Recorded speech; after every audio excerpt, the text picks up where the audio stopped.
हम साधना दास के बेटा लगन ल कहलहुँ हाँ सुनू। जखन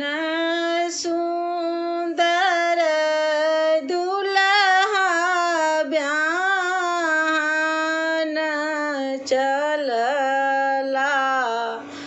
आमा चौकाठी देने ठार हे जखन सुंदर दुल्हा ब्यान चलला आमा चौकाठी देने ठार हे घोर चढ़ल एलखिन दुल्हा से रामचंद्र दुल्हा किया चित मन उदास हे घोर चढ़ल एलखिन दुल्हा से रामचंद्र दुल्हा किया चित मन उदास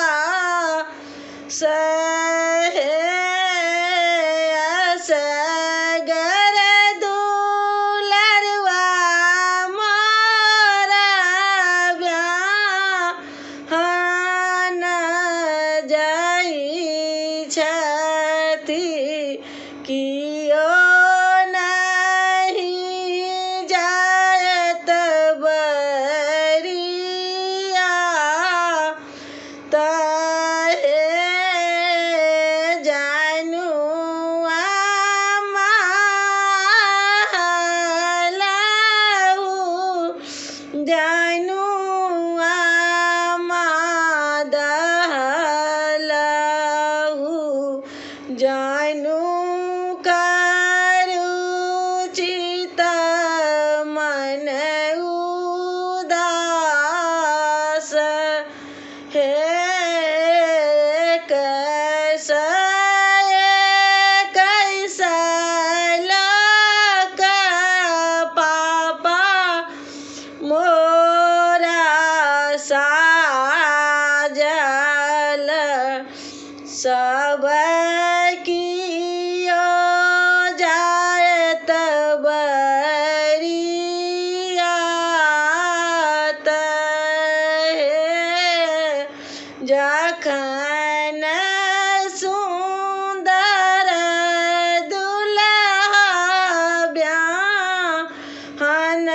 को चलला चाची चौकाठी देने ठार हे घोर चढ़ल एलखिन दुल्हा से रामचंद्र दुल्हा किया चाची चित मन उदास हे असगर दुलरुआ मोरा ब्याहन जाइ छथि कियो नहीं जा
जाई छथि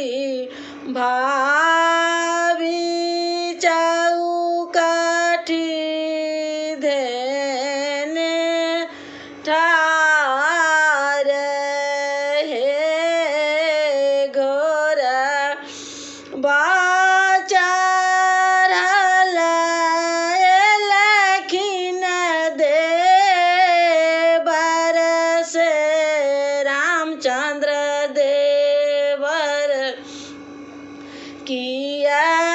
भाभी चित मन उदास हे असगर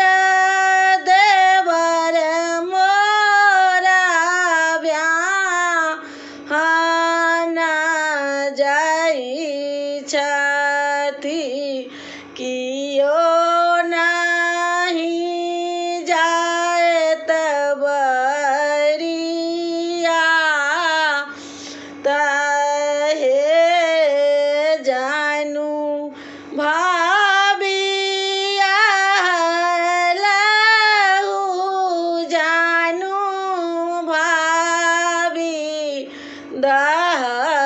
दहलहू जानू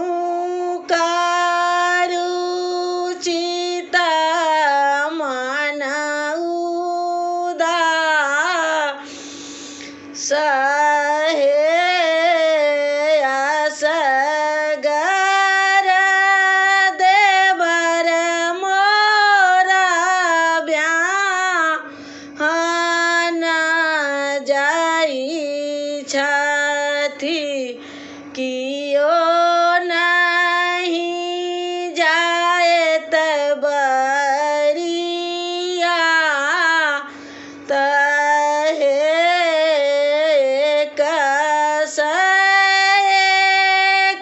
कैसल